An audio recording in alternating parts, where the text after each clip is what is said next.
Hi, everyone. Heather Williams here with the California AfterSchool Network. Excited to host another Fireside Chat with Michael Funk from the California Department of Education Expanded Learning Division. And this is kicking off a series of Fireside Chats with our California Expanded Learning Leadership Awardees that we celebrated on Lights On. And so we are finally getting a chance to sit down and talk with all of our awardees. And so kicking off today with Raven, Cori, and Ronda. And so super excited to have them, and we'll have them introduce themselves and a little bit of their stories in just a moment.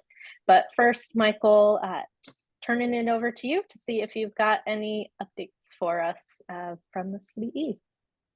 Yeah, just very briefly, we are in the final stage of finalizing the FAQs. I know we've said that for weeks, and literally even last week, there was what I hope is the near final meeting with some of the attorneys, getting things sorted out that were part of AB 181 and AB 185.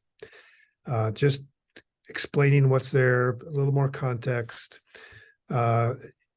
We talk about these things in the office hours, and in fact, right before we hit the record button, the five of us were talking about some of this and offering. So we're able to give clarity and information, but I know that it's really important to have something official on the CDE website that actually articulates the specifics. And so we're close. My goal was for November, but we've only got a day left, so I don't think we're going to make it. And there's other things we're working on. I won't take our time away from our Lights On awardees to go into these things, but we'll be fleshing some of this out in the next few weeks as well. So we've got this fireside chat and two others scheduled in the next couple of weeks, and so they'll be you'll be hearing from us a lot in the next couple of weeks. So thanks, Heather. Thanks, Michael. All right, well, we are going to jump right in. So I'm going to ask our awardees to just start with a little bit of an introduction.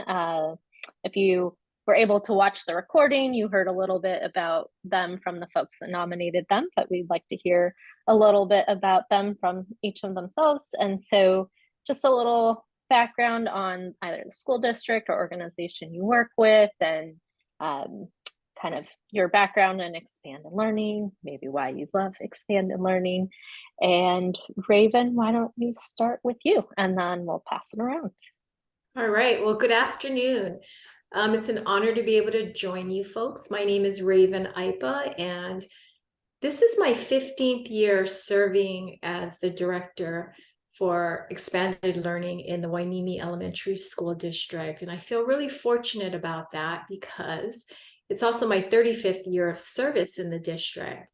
And certainly overseeing the ACES program for the last 15 years has been probably my favorite position in the district, no doubt. It's a passion for me for two reasons. Number one, in the morning, I used to, and I say used to prior to ELOP funding, have to oversee a lot of administrative work in terms of supporting 11 schools and district administrators with a lot of other administrivia, including state and federal programs, preschool programs, libraries, music, CASP testing, you name it. And I've had the opportunity to support all of that. But bringing all that experience 15 years ago into overseeing 11 schools and after-school programs certainly equipped me with a lot of different experiences and knowledge to be able to maximize putting into place systems so that our 11 schools, we have 11 schools now thanks to ELOP funding. Prior to that, we only had 10 schools that we were able to offer an expanded learning program to. So that's kind of number one. I enjoy being able to work with people who are passionate about working with children. In expanded learning, there isn't a lot of contractual issues per se that as a school administrator We are often having to navigate as well. And so the sky's the limit when it comes to working with young people who want to work with students. When we look at a systems-wide thinking approach, which is what our ELO program plan is about. So that means that we really get to do just about anything that we can imagine, that we can dream up for helping our students. And the ELOP funding has basically just given us that entire opportunity. So I'm very excited to be here today. Thank you, Heather. You know, Heather, I just have to amplify something. Raven, you said the sky is the limit. And you had this great hand gesture of what's expansive and what's possible. And I just want to amplify that here on the Fireside Chat, because quite frankly, no blame here, but we've got people who are struggling with what's possible. And we've got some people who are, yeah, I'm not quite sure. I know they say we could do this, but can I really do that? Or, you know, am I going to get my hand slapped sometime? Like, you know, the sky's the limit. I just want to amplify that. Thank you. Thanks, Raven. And yeah, looking forward to getting into that a little bit more in a few minutes. But we'll have Cori. Why don't you introduce yourself next? It's a hard act to follow. Hi, I'm Cori. I am the Director of Special Programs at Bright Futures for Youth, which is a nonprofit in Nevada County. So we kind of work with all the school districts in our county. Actually, now I can actually say that is true. All the school districts in our county. And I actually came to expanded learning kind of in like a weird roundabout way. I've actually been working with youth for over 25 years. I started as a camp counselor when I was a teenager. And I actually really enjoyed working as a camp counselor. And then, so I thought I wanted to be a teacher. And then I was like a mentor for a little kid when I was in high school. That freaked me out. So then I was like, oh, I don't want to be a teacher. So then I thought I wanted to be a nurse. And then that didn't really work out. And then I actually went to work with severely emotionally disturbed teenagers. And somehow that kind of switched my passion back on for teaching. So I went to get my degree in child development. And as it turns out, I was then super unhappy in a classroom because classrooms are not very developmentally appropriate at all in any way. And so I was learning all this stuff about how kids learn and how we can support them. And then I was working in a classroom, and that was like the complete opposite of what I was learning. And so when it came time to decide to get my master's or my teaching credential, I chose my master's. And I was like, I don't want to be in a classroom. I don't know what I'm going to do with this information that I'm getting. And so it was at that time that I had the opportunity to apply for a site coordinator position at one of our local school districts for their before and after school and summer program. And I got it. And that is where I found expanded learning and really my passion. Like I dove in, that was, I want to say 5 years ago, and I've never looked back. This is where I fit. This is where I belong. And the thing I have to say about expanded learning is it is so developmentally appropriate. Everything I learned in my program fits directly in with what we do with expanded learning. Like it is shocking. And I've never met better people. And so that's kind of how I stumbled into expanded learning. And now I never want to leave. Like I'm able to take this knowledge that I got from my degrees and I apply it every day. And the crazy thing is, it's not even just like I apply it to the youth. I apply it to the young people that I work with. I apply it to other staff members. So like expanded, and I truly believe that we have all these issues that we're facing in society with inequality and racism and just systemic issues, and it's just getting worse and worse. And to me, I truly believe that expanded learning solves so many of those problems, because if we can support our youth, if we can support our families, we can start wiping out some of these things in a few generations. But we can't do anything if we're not supporting youth and families. That's such powerful purpose with what you just shared in your journey and how you how you got there. And trying all those places and all those different paths, and then finding your role in expanded learning with such conviction and such deep-rooted purpose of, well, when we have a conversation, I want you to say a bit more about specifically what in your program that you learned was developmentally appropriate for humans, right? Because you were clear about that, not just kids, but for humans, and how expanded learning maps that. So we'll get into that. I want to come back. Yeah, thanks, Cori. Yeah, lots of questions, and Rhonda will turn it over to you for an introduction, and then we'll start digging into more questions. Okay, well, hello, and my name is Ronda. I am the after school director for a small rural area after school program at the very top of Northern California. I have been the after school director now for just a little over 18 years.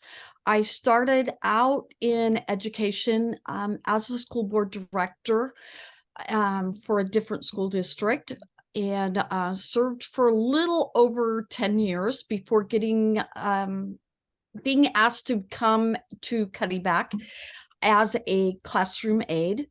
I have worked in every single one of the classrooms in our district, including the special resource, every single grade, from kindergarten all the way up through the 8th grade classroom. Being asked to be the after school director, I took it over with no hesitation. I love what I do. I love working with the kids. Right now, I'm feeling like the little fish in the big pond next to these other two ladies. But our school district is tiny. It's only got 160 students in the whole school, and over 100 of those students are now enrolled in my after-school program. And we just keep growing. And I absolutely love what I do. My biggest challenge right now is space. With the TK programs coming in and kindergarten or TK expansion in the school districts, it's slowly pushing me into not into a land that I'm not comfortable with, and I'm not sure where it's going to take me within the school district. But right now, I would not choose to be in any other place. I love what I do.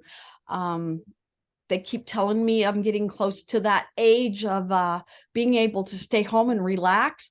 And it's no, these guys keep me going. These kids keep me going. And I absolutely love it.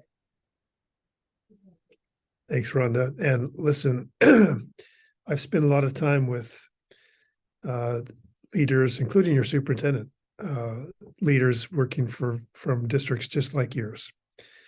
And the size of the district has nothing to do with the importance of the work and the challenges to the work, because in many cases, such a remote and small place has challenges that people in larger places don't even have to consider. So thank you for your passion and your service. I should have been calculating the collective years of service from the three of you. It's really impressive. I can see why you've all been nominated. Well, thank you all for, just sharing a little bit of your backgrounds and your passion. That was evident in everybody's introductions. And Michael, I think you were noting down some questions. So do you want to kick us off with our first question? Well, yeah, I think I'd like to hear from each of you more specifically about this new world we live in with, coming out of COVID with the Expanded Learning Opportunities program. But I want to start, Cori, I want to circle back with that question I pitched to you, just in terms of just expanded learning in general. What about it to you is like the magic? And so why is it so good for humans? Well, the number one thing that I learned in my programs was that all human beings grow, learn, and thrive in relationships, period. period. And so in expanded learning, that is what we do. First and foremost, we build relationships with the youth. The youth build relationships with each other. We build relationships with our coworkers. I'm maybe like a terrible supervisor in the way that I overextend myself because I build such good relationships with my human staff. These are humans that we're employing. They're not a number.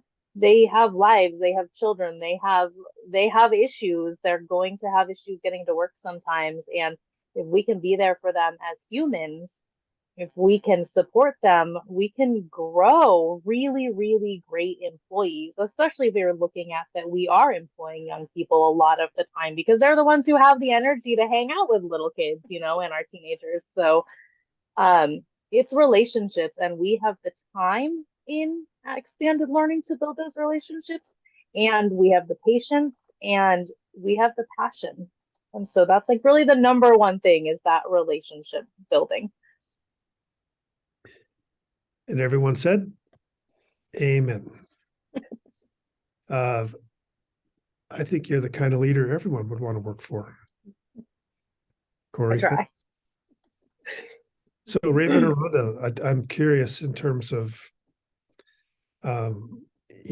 your journey when Expanded Learning Opportunities program first came out, and we're kind of in the middle of COVID, and what are some of the things you're proud of, and what are some of the things that have been a challenge?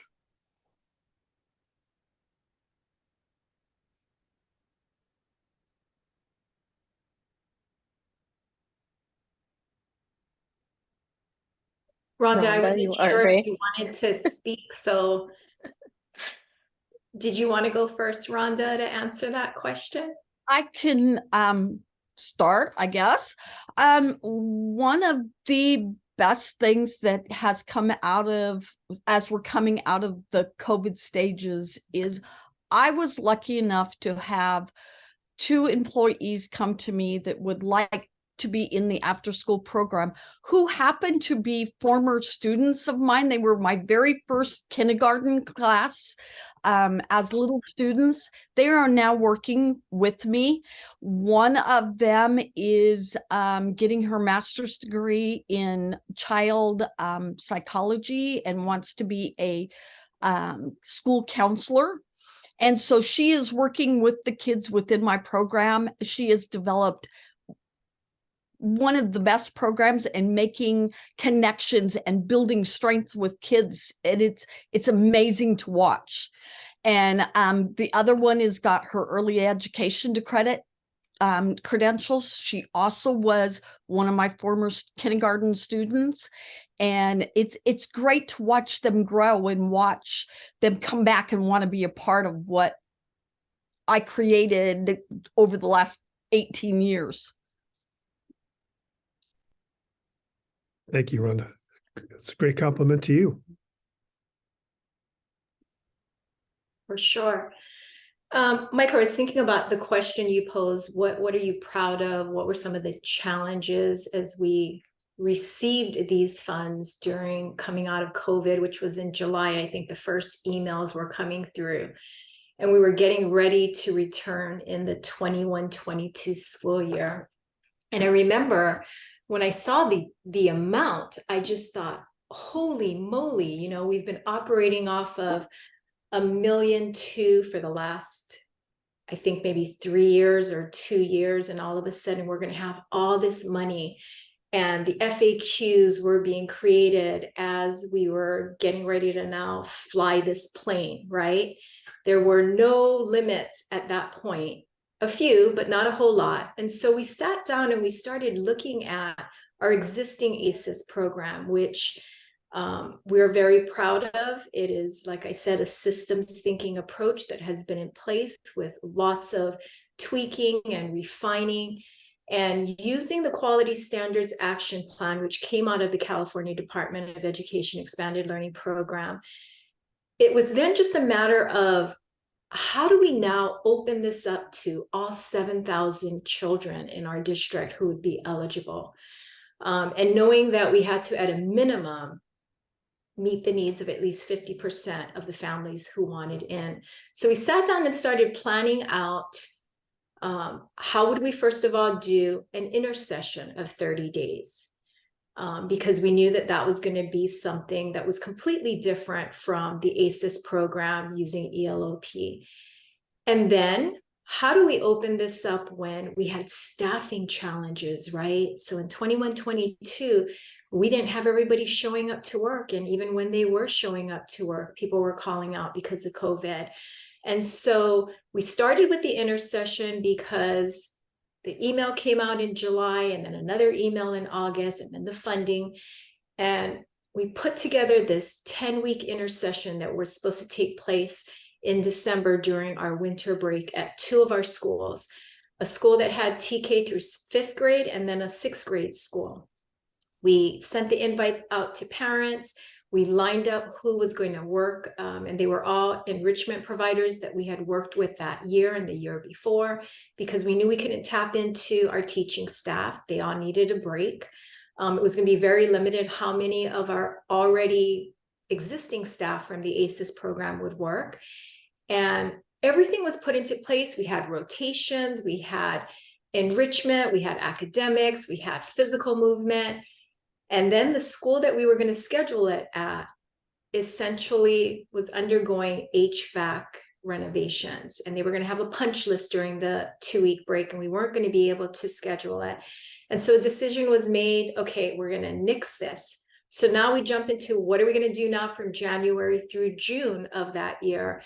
And that's where we then looked at, let's just tap into the resources of our teaching staff and the other enrichment providers around and open this up to just ACES students and parents who wanted their children to attend on any given day of the week based on whatever we were offering. And that's what 21-22 looked like. We piloted a lot of bringing in enrichment providers to provide art instruction, dance, chemistry, science, cooking lessons, DIY building projects for 5th and 8th graders. And what we learned from that is the kids basically shared, as did parents, as did staff, what enrichment did they enjoy. And that helped us to then be able to work on our summer program this past summer of 2022. And so trying different things and not being afraid, not worrying about, okay, everybody has to be here for 175 days. Okay, we have to have a 30-day intercession. We didn't worry about that. We just started getting into place some actionable steps using systems that had carried us and held us well during our 15 years of the ACES program. And those included creating a schedule, having the registration forms, having a way for parents to communicate what they wanted their child to participate in, taking attendance, even though not being expected to provide it, and knowing that we would work through kinks in that as well. Having the professional development, which has always been a key part of our programs, and then the follow-up coaching support, because we know that in order to have our best staff, team members working with our kids, they need to have the skill set, starting with classroom management. If you don't have classroom management, forget it. You know, there's just very little learning that's going to occur. So all of that helped us to then create what the program looks like this year. And I'm going to stop there.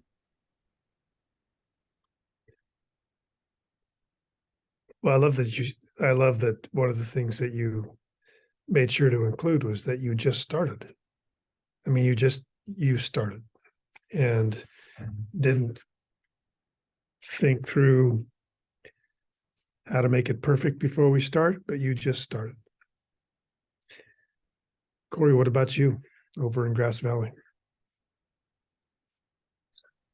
Well, since we are a CBO, we don't obviously have the access to the ELOP money. And I would have to say of the 21-22 school year, for me, a huge frustration was just reaching out to schools. You have this money. What are you doing? Oh, nothing. We're sending it back. Oh, that we don't need that money. I heard that a lot in my county, and it hurt me. It harmed me a lot, and I couldn't help but seek out and just be like, what are you, no, like, because it was just, everyone was just like, we're so tired, we're so tired. And I was like, I hear you, we're all tired. So it's just kind of annoying about it, and try really hard to not be, I don't know, I have a tendency to get really passionate, and then I kind of lose some of the politicalness, and maybe I am a little too um too mean. So I tried really hard to just kind of be annoying about it, just keep coming back, keep coming back. I would make sure that my executive director was bringing it up in school board meetings, and that really led to, we have, so I, starting in COVID, I was actually asked to put together a summer camp that I put together in 3 weeks. We served 140 students that year from all the districts, TK to 10th grade. It was really, my county hasn't really ever had a camp like that. We have districts that have summer programs with like 21st Century, but not all of them. And YMCA has tried to do a summer camp up here a couple of times, but they've always maxed out at 50. So I was asked to put together this summer camp, and I did it, and we pulled it off. And so then with the ELOP money, it was, just making sure like, hey, I'm here, I have these skills. You guys say that you don't, that you're tired, that you don't know how to do it. Like, I can help. So for our second summer, this past summer, we had the school district that was hosting us, they paid for their students to come with their ELOP money. And that was the first time that school had ever hosted like a summer program. So it looks like we are moving forward with them for this coming summer. And we also have another school district now that is working with us to spend their ELOP money for that 6-week summer program that I offer. So we're just kind of branching out and helping. And then we have another, so our school year programs are for 6th through 12th graders. So again, there's not a lot of money in that for the high schoolers at this point. But we are working with two of our local middle schools. They are trying to provide busing with some of their ELOP money to get their students to our programs, because we do operate off site, but this is another option for youth to do. And so one of those contracts just came through. So we're going to be able to have kiddos bused from their school to our site so they can participate in our programs. So I really like, yeah, it is. It's just, you just do, and you just go. That first summer, I mean, even my second summer, we've had so many failures because we're learning and we're growing. And so that's what I remind people of, is this is only year 2, like next year will be better. And if you don't ever try, you don't fail, but you don't try either. And of course, going and doing things and trying things, you're going to make mistakes. Just learn from them. That's what you do. Thank you so much for your advocacy and your persistence. We do hear from leaders all across California, I can't do this.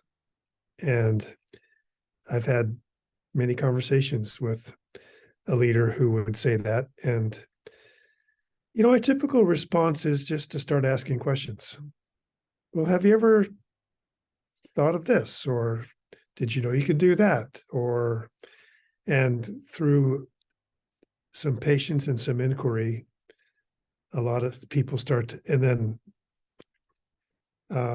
then sometimes you don't get the breakthrough. And I guess that's maybe where I want to go next is, what would either of you say to someone who's just, they're exhausted and they're stuck and they just can't see a way. They can't see a path. If you were in a conversation with them, but you got to be nice, Cori. I've had a lot of practice. I would say,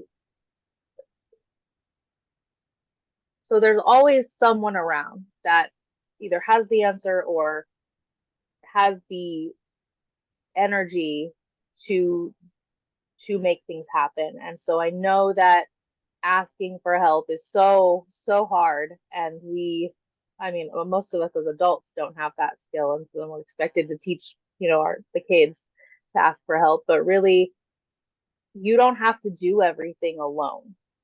And I especially love that about ELOP, especially now that I am working as a CBO, is there's so much encouragement to get help from your community, because I know that when I was running my program, I loved my community partners coming in. A, it relieves my staff, but B, kiddos do better when they're surrounded by a strong community. And so I know that administrators and teachers and schools are so tired. So find those around you that aren't tired. There's always someone below you, maybe, or to the side of you, that has ideas, that has the passion to make this happen. Like, you don't have to do it by yourself. And really, as a leader, it's important for us to know when we can hand something to somebody else, that's the best decision that we can make as a leader, is to hand it off to somebody else. So that would be my advice. Thanks, Cori. Just some people watching this, the acronym CBO means Chief Business Officer. In this case, it's community-based organization. Just want to make that clear. So thank you. Rhonda, what about you? When the ELOP first started, and I was in conversations with our regional representative, to me, at the very beginning, it seemed like a very easy to implement into the after school programs. We already had that foundation. We already knew how these programs worked and what we needed for the kids within our district. And I went to my superintendent. I told him, you want me to write it? I can write it. I can do it. Just give me the chance. It took me 3 or 4 months of talking with him. And he finally said, I don't have the energy to do this. I don't have the time to do this. You take it on. I wrote our ELOP. I just used a lot of the same language as I did with our ACES program, and extended my summer programs into 9-hour days with more students attending. We developed before school started, we developed a time period where we call it Jumpstart, where the kids could sign up. They came in. We did those hands-on skills, playing those dice games, playing with decks of cards to build our math and language arts skills before the actual school session started. And I took the opportunity to take those 30 days, and we developed what we're calling Saturday excursions, where I'm a rural area community, so I also have that transportation frontier grant, and blending them all together. We developed Saturday field trips where we are taking the kids on excursions that they don't normally get to do, even though we live in the rural areas. A lot of our kids don't experience the outdoors. They don't experience a lot of what we have right here in our little tiny community. So, for example, next weekend, I'm taking 59 kids on the school bus, and we are going to go watch a musical. It's a Seussical. It's all about Dr. Seuss. We are dressing in ugly sweaters. We are meeting here at the school first thing in the morning. We're making ugly sweaters. We're loading on the school bus. The theater department is going to join us with the ugly sweaters. And one of our students in the school district is actually in the performance. So she doesn't know we're coming, but we are filling the theater with our tiny little school. And I just wrote all of these fun stuff into our plan and wrote more hands-on experience. I love my job for the fact that I get to take what the kids are being taught in the classroom, and I get to bring it to life. I get to give them those skills and practice with them and give them a better understanding of why I need to learn how to add, subtract, multiply, and divide. And I just took the ELOP and just ran with it. And it's so far we're doing okay. I love it. What a great trip.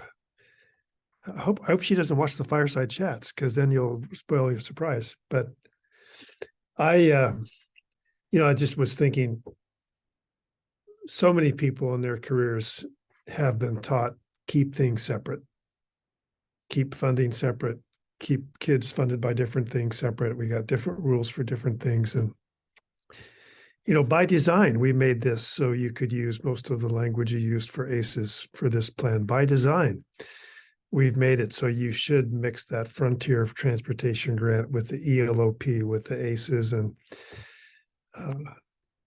do something like make ugly sweaters. That's exactly what we want. So, Raven, bring us home. Oh, that I just love. I'd like to see a picture of that ugly sweater, Rhonda. I was thinking about two things. Number one, I would begin by suggesting to whomever it is I'm speaking with, I would begin by sharing our ELO program plan, because it is very detailed. And it actually is a guide, just like the school plan for student achievement is for every school principal and school team. So is our ELO program plan, right? Just like the quality standards action plan is a guide for each school that receives ACES funding to identify what standard of the 12 standards, particularly the first 6 point of service standards, that the ACES team has the opportunity to directly impact, to look at planning what events, activities are going to be provided to the students, so that at the end of the year, they are able to demonstrate there is evidence that they are meeting the standards. So that's what the ELO program plan is. And I would begin by sharing that with the person I'm having a conversation with, and then be available to answer any clarifying questions they might have. Because the ELOP program plan is a required document on every district's website, it's easily accessible. So depending on where you are, what community you're at, or even picking other districts, you can then reach out to the directors who oversee the program and ask those clarifying questions. Last year, as crazy as it was in 21-22, I did have several colleagues in surrounding school districts in our county reach out to me. And I did make time to meet with my colleagues, my Java-likes, to share all of the documents that we use in our after-school programs, because we have been in existence for 15 years. And so again, scheduling visits for them to come out and visit an elementary school site, talk with the team, visit a junior high school site, talk with the team, attend our professional learning, so they get an opportunity to see how is that scheduled? How do you build those relationships that Cori's speaking about?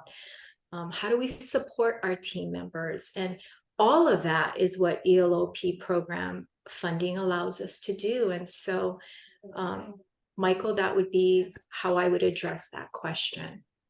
Yeah, that's excellent. I've actually had several members of our system of support, which, by the way, had us make sure and put the link to our system of support when we published this chat.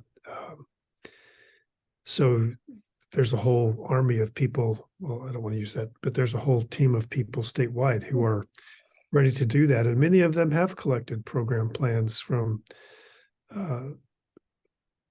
promising practices sites and are sharing them as a conversational piece. And so I think that's an excellent. And thanks for reminding us, Raven, that these plans should all be on the LEA's website, accessible. All right. Well, I think we're just about out of time, but maybe we can wrap up with one short question. And so you all are our expanded learning leaders. You've received leadership awards, and definitely, as you all have been sharing so far, you've been sharing lots of things that elevate why you each are leaders in your own right. But maybe if each of you would like to offer some of your leadership wisdom to all the folks watching, just something that you've learned you've shared lots of things that you've learned, but something that you have learned that really you think as a leader has helped you to get where you are, that might help somebody else in a similar role. So with that, anybody want to kick us off with their piece of leadership advice? I see some thinking. Rhonda, you want to kick us off? I would have to say that there is no manual that tells you what to do, how to do it, when to do it. But don't be afraid to go out there and try. Don't be afraid to get to know your community. That's the best, is to know the families within your community. And don't be afraid to ask questions. Don't be afraid to ask questions of other after school directors. I have a network of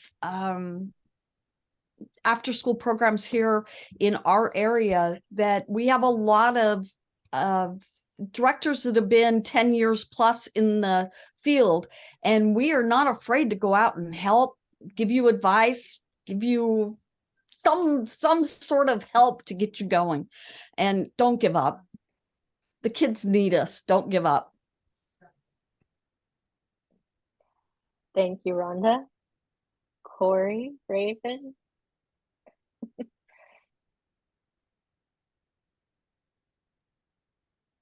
I'll go so I'm not last, so we don't leave with my words. I think really for any leader, it's just remember that you are leading humans. And so it's messy and it's not perfect. And you can't shame and blame humans into doing better. And it takes a lot of energy to lead humans and so that they feel loved and supported. So not only do you make sure that they're practicing their self-care, but you have to practice your self-care. So you are human. You're going to make mistakes, but again, that's how we lead humans, right? We make our mistakes and we show them that we make mistakes and we apologize for our mistakes. And so really, it truly is leading by example, but just always keep in mind, again, we are leading humans. We are not leading numbers. We are not leading dollar signs. We're leading humans. And if you can inspire your humans, you will do anything and everything that you want. That was beautiful, Cori and Rhonda. I'm just thinking that this morning, one of the things ELOP funding has allowed us to do in the Hueneme Elementary School District is to participate in an initiative this year where we have a partnership with Franklin Covey Education on The Leader in Me, which is a program we never would have been able to bring into our expanded learning programs without ELOP funding this year. And that involved 3 days of training in August for all of our after school program staff who were able to attend.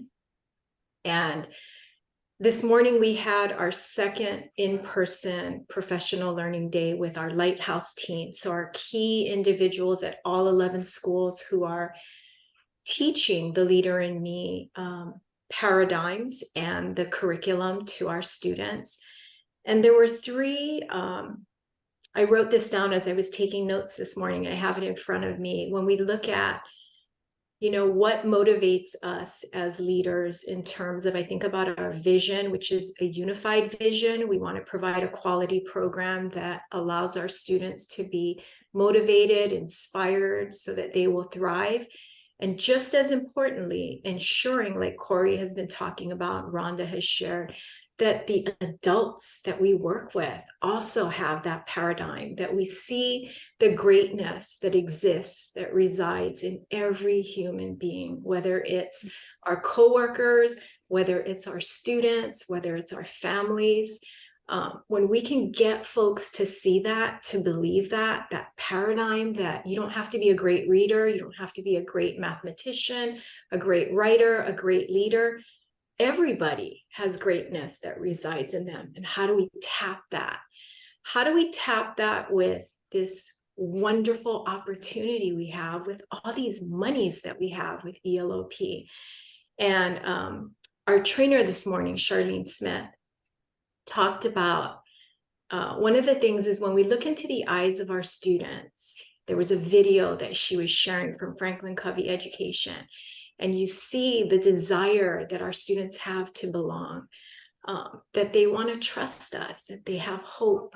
And we see that every day as we're working with our students. And even when we're working with our coworkers, our team members, when we look in the eyes of parents, what do they want? They're entrusting us to do the very best for their child, whatever their skills are, whatever their home life is. How do we partner with them? And then finally, I'm going to get teary-eyed here because I'm kind of emotional, as my team will tell you. When we look in the mirror, no matter how tired we are we striving to guide our students? Are we giving them hope? And I think when we feel that passionate about it, it's going to propel us to keep on this journey and to continue to try our best to motivate, to inspire by our own actions and beliefs and words. And I'm going to stop there. Well, thank you, Raven and Cori and Rhonda. Appreciate everything that you have shared with us today, and very, very evident why you all were selected as leaders in our field. And we greatly appreciate what you do for our students and communities every single day. And you all inspire me to do my job every day. And I'm sure Michael would say the same. And Michael, I'll turn it over to you for the last word.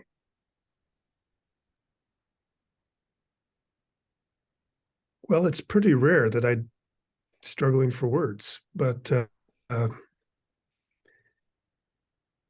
you've all inspired me deeply in your own unique way.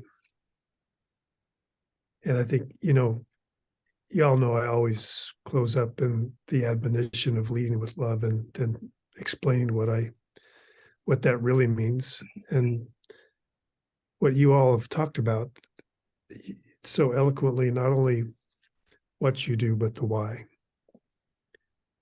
why behind it, and the human connection, just all those different things. Thank you for leading with love. Thank you. And I know you've inspired many people all across California. So, and thank you, Heather and California AfterSchool Network, for hosting another Fireside Chat. And we'll see you all soon.